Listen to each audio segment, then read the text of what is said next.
Добър ден, драги зрители! Намираме се в базата на националния отбор. Пред нас е треньора Пламен Константинов, който е треньор на мъжкия национален отбор на България. Той бе така любезен да отдели от времето си, за да може да му зададем няколко въпроса. Започваме с това, с каква нагласа се върна за втория сезон начало на България? Все още съм с позитивна нагласа, независимо от слабия резултат, който направихме с националния отбор на световното първенство. Аз мисля, че има определен потенциал този отбор и не сме загубили ентусиазма за работа. Има ли страхове и опасения?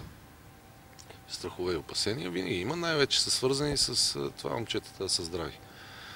Това е най-големия риск, според мен, защото казвали сме го не един път, че по-ограничена на бройката състезатели, подготвени на най-високо ниво. И затова се надявам поне тази година да са всички здрави. Да, обаче още в началото те суровака новината, че Цецо Соколов е контузен. Това доведе ли до стрес от тебе? Стрес не, но това е неприятна новина. В крайна сметка Соколов е един основен състезател, на който разчитам.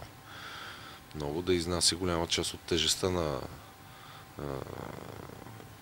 основно и атаката в националния отбор, така че неприятна новина е, но се надявам, че тестовете и изследванията, които ще направи в понеделник в Ферара, поне да покажат, че не е най-тежкото. Това, което се опасяваме най-много, да не е проблем с сухожилието. Се надявам да е само мускулна травма, която може да отшуми за около 20 на дена с почивка и с терапия. А ако опасенията излязат верни? Ако се стигне до интервенция, операция на сухожилие, това означава, че състезателът губи практически до пълното си възстановяване, по моя преценка, в рамките на една календарна година. Което означава, че въобще за тази година няма вариант да го използваме нито по Световна лига, нито Европейско първенство. Но аз се надявам, че не е толкова тежка травмата. Да бъдем оптимисти. В тази връзка Владо Николов ли е единствената алтернатива в момента на Цецо Соколов? Не мога да кажа единствената алтернатива, но Владо направи много силен сезон във Франция. По мнението на много специалисти, аз не съм търсил само, така не съм следял или не черпа информация само от един източник, но много хора казват, че е един от най-силните му сезони в първенството и може би най-стабилния диагонал в френското първенство. Което е една индикация, че Владо все още е в добро състояние и ако физически е добре, аз съм убеден, че той може да помогне. И миналата година обаче залагаше на Владо, но в края на краищата не го взе за световното първенство. Истината е, че колкото годинките така отминават, толкова по-трудно се влиза във форма. И за съжаление, просто времето не ни стигна. Един месец подготовка не стигна на Владо, за да влезне във форма. Той беше спрял практически 4 месеца, не беше играл волейбол.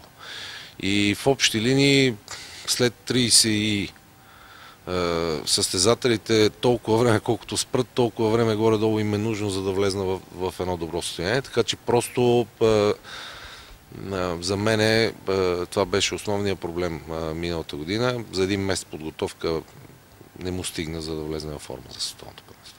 Добре, да кажем нещо за другите диагонали. Дани Милушев играл в далечната Япония. Какво знаеш за него като информация?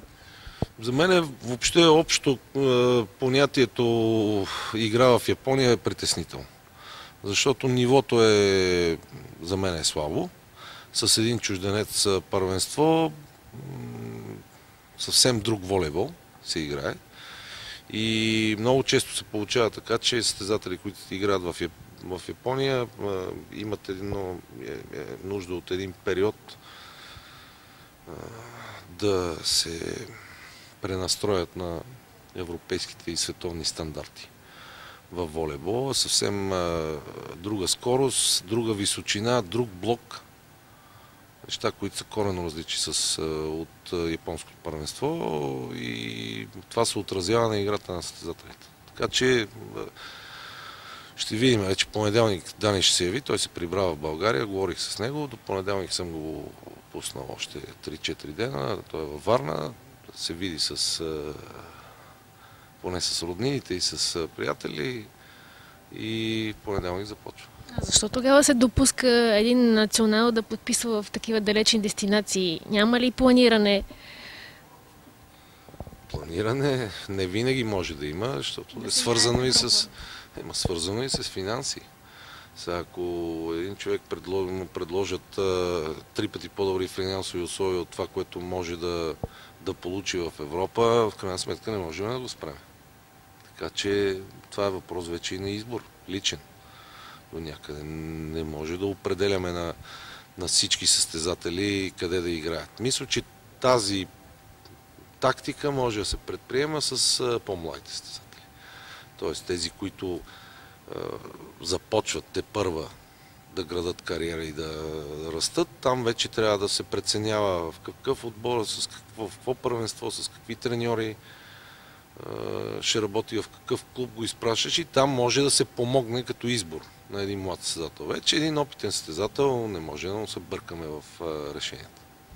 Видяхме в състава един млад състезател като Жани Желязков, който освен, че е висок, е син също и на треньора Николай Желязков. Как виждаш неговото развитие с оглед на това, че направи сравнително добър сезон в Равена? В интерес на истината направи израстване Жани тази година. Аз съм гледал поне 4-5 мача, в които той по-често, истината е, че по-често влизаше. Използваха го като вариант на смяна, когато на основния им диагонал играта не вървеше, но всичките му включвания наистина бяха на ниво. Така че ми направи впечатление едно израстване в него и затова го и повиках. В интерес на истината Ники Желязков не знаеше, че съм извикал и че съм го вписал в състава, когато разговаряхме вече кой да бъде треньор на този втори отбор. Виждаш ли Жани Желязков да се вписва в състава за Световната лига? Аз давам на всички равен старт. Все още е рано да кажа впечатление да имам от всички. Ще изчакаме да се съберем и тогава ще поработиме заедно целият отбор. В крайна сметка някои съм ги пуснал до 11-ти. Нека се съберат всички и вече в по-конкурентна среда ще прецениме който е по-добре. Тук няма да се правят прибързани избори на състав. Мисля, че трябва до последния момент да дадем шанс на всички. Събрал обаче много разпределители, повече от 7. Това значи ли, че имаш колебания за разпределителския пост? Значи, основно в този разширен списък, това е един разширен списък от 35 човека. Извикали сме общо 6 разпределители, като идеята беше първо на Андрей да се даде една малко по-дълга почивка. И в тази първата част от подготовката за специална Световната лига да му дам почивка.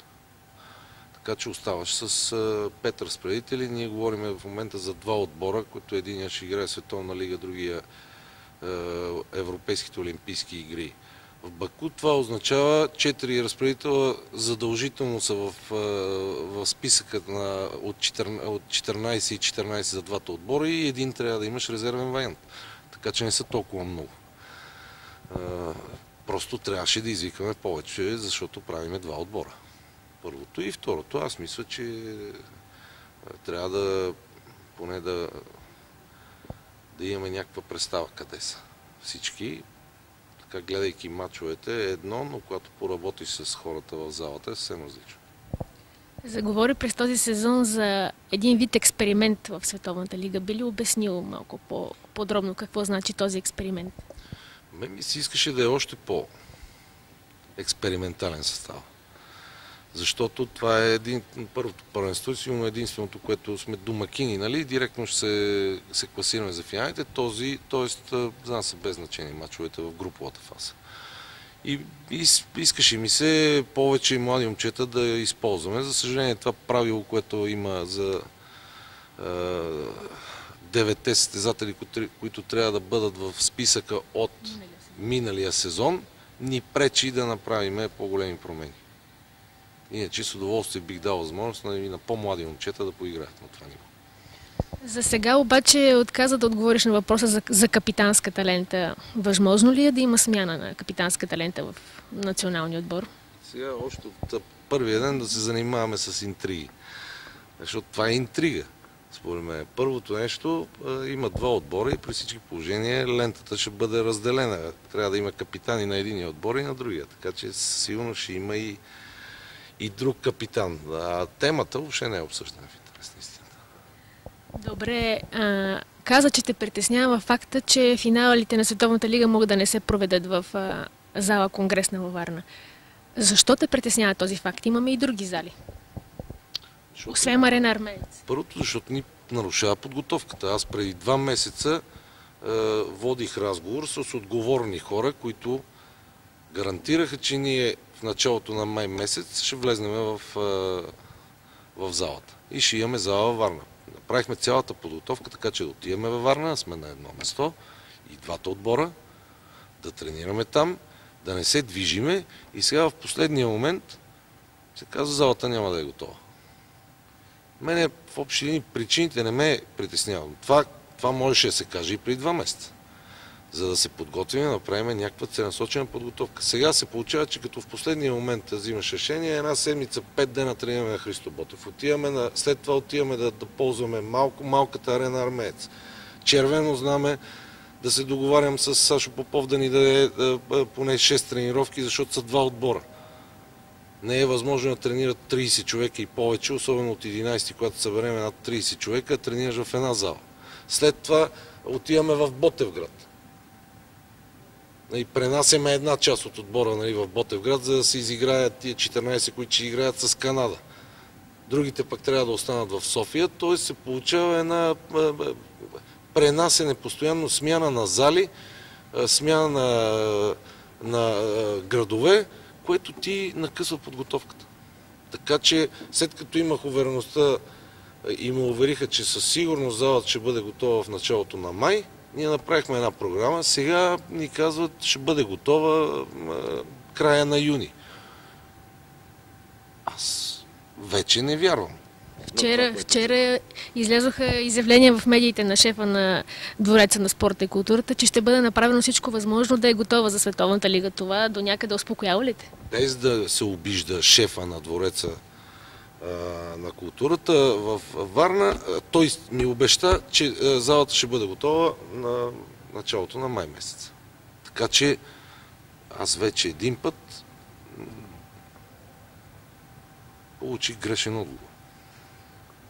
Оттам идват и моите съмнения. Не искам да обида никой, не искам да се конфронтираме с някой, но просто изказах едни съмнения. Аз не знам, но изказах едни съмнения. Добре, да завършим темата. Домакини сме на финалния турнир на втората група. Доколко мисията е възможна за връщане в първата група? Аз мисля, че е възможно. Действително това понятие първа, втора група, сега като погледнем отборите от втората група, трябва да ви кажа, че доста отбори от втората група са по-добри от отборите от първа група. Според мен е в моментно състояние. Като погледнем сега, че във втората група са и канадци, кубинци, Аржентина, Франция. Това не са, да кажем, второкласни и третокласни отбори. И ще бъде тежко при всички положения, но се надявам, че в крайна сметка в къщи шансовете ни са по-добри. Миналата година паднахме от Куба и от Канада. Това добре ли е от гледна точка, че сме направили анализи? Никога не е добре, когато загубиш. Никога не е добре да губиш. Винаги е по-добре да направиш анализ, когато си спечелил. Да завършиме с... В крайна сметка трябва да сме оптимисти, аз съм оптимист. Добре, благодаря. Всички поне да са здрави. Пак казвам, това за мен е най-важно. Благодаря. Ето, чухте мнението на треньора Пламен Константинов, който е оптимист за завръщането ни в първа група на Световната лига и най-важното е всички състезатели да са здрави. За вас от базата на националния отбор предаде Ани Колева, begvolleyball.com.